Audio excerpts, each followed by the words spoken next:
एक छोटे से गांव में एक महिला रहती थी जिसका नाम था गौरी। पति की नौकरी छूट गई, घर की हालत बिगड़ गई, लेकिन गौरी ने कभी शिकायत नहीं की।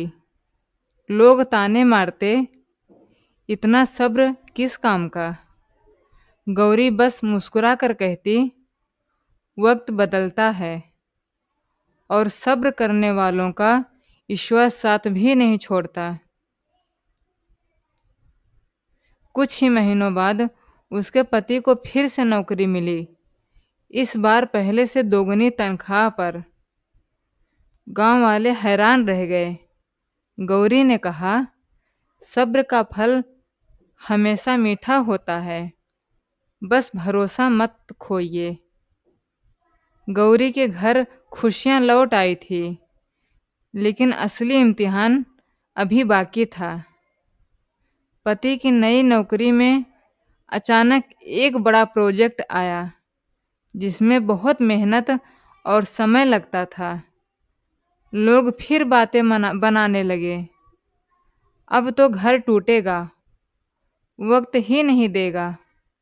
लेकिन गौरी ने सब्र और भरोसा बनाए रखा। वो अकेले ही घर संभालती, बच्चों की पढ़ाई करवाती और पति का हौसला बढ़ाती रही।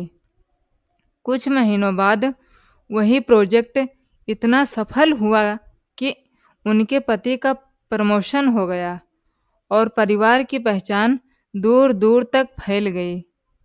गौरी मुस्कुरा कर बोली, सब्र सिर्फ कठिनाइयों में नहीं, खुशियों को संभालने में भी चाहिए। गौरी और उसका परिवार अब खुशहाल था, लेकिन जिंदगी हमेशा आसान नहीं रहती। एक दिन अचानक पति की तबीयत बिगड़ी और अस्पताल जाना पड़ा। परिवार फिर से चिंता में डूबा। लोग कहने लगे, अब क्या होगा।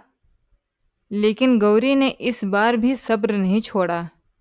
वो दिन रात पति की सेवा करती रही और बच्चों का मनोबल बनाए रखा। कुछ हफ्तों के इलाज के बाद पति पूरी तरह ठीक हो गए। गौरी ने परिवार को समझाया, सब्र सिर्फ जीत दिलाने के लिए नहीं, मुश्किल वक्त में हिम्मत देने के लिए होता है। जब भरोसा टूटता नहीं तो जिंदगी फिर मुस्कुराती है।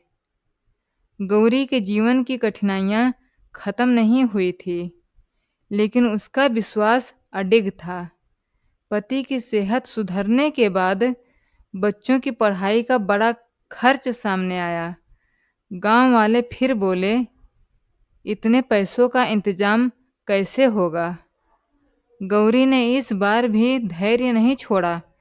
वो खुद छोटे मोटे काम करने लगी, घर का खर्च संभाला और बच्चों का मनोबल बनाए रखा। ईश्वर ने उसके सब्र का फल दिया। एक एनजीओ ने उसके बच्चों की पढ़ाई का पूरा खर्च उठा लिया। गौरी ने मुस्कुराते हुए कहा, सब्र सिर्फ इंतजार नहीं, मेहनत और विश्वास का नाम है। जब हम हार नहीं मानते तो किस्मत भी साथ देती है।